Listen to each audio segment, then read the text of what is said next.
let's talk about some of the reasons you might be finding difficult conversations difficult, and I'll share some tips on how you can work to improve that. The idea is that you want to embrace the difficult conversations and not shy away from them.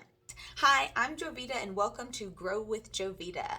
We are talking about crucial conversations today. What really makes a difficult conversation difficult? Maybe we're not great at talking on the fly, having to respond in the moment, not being sure of what the other person's reaction is.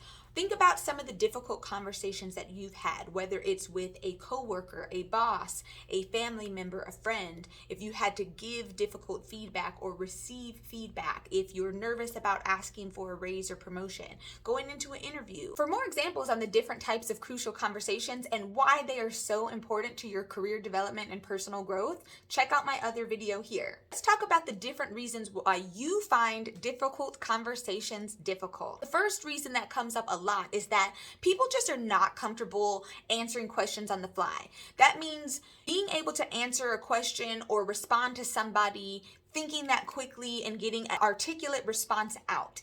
It is something that you have to work on. It's a skill that you have to develop, those impromptu speaking skills. It's why I love Toastmasters so much, because in every meeting, we get a chance to practice giving 1 to 2 minute impromptu speeches on the fly. So if you're not sure how to improve this, definitely check out a Toastmasters meeting. That's going to be the easiest way. But one thing that you can do to help yourself is, before a difficult conversation, is maybe prep some of the questions you think they might have in response to what you're going to say, so that you can be prepared with the answer and it seems like you're doing it on the fly, but you really prepared. Now be careful. When I say prepare, I don't mean over worry, I don't mean overthink, I don't mean be anxious, okay? So make sure that you're not doing that, but just thinking of maybe 1 to 2 responses you think are likely to come up, and that way you will be comfortable handling that on the fly in your conversation. Number 2 reason that I see is that people are very concerned about how the other person is going to react. Sometimes when you have to give bad news or difficult news to somebody, they could react terribly, and then your nervousness of like, I don't know how this person's going to react, I don't know if I can handle their emotional reaction. So this is a lot to do with social cues. As you're delivering the message, do you notice anything in the person's body language or how their face or anything is reacting that's starting to make you feel nervous? Maybe you need to change the tone or the way that you're delivering the message to help keep that person's emotions at bay.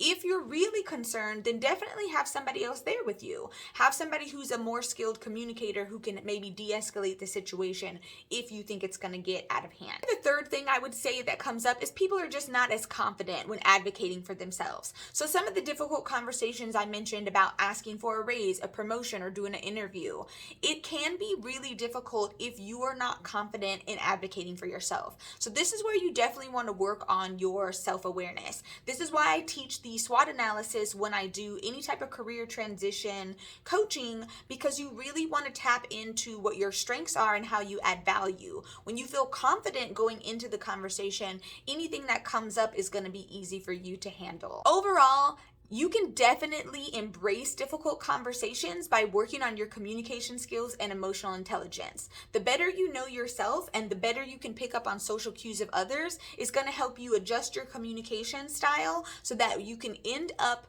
with a conversation that maybe isn't as difficult as you thought it would be. Good luck. Let me know how it goes.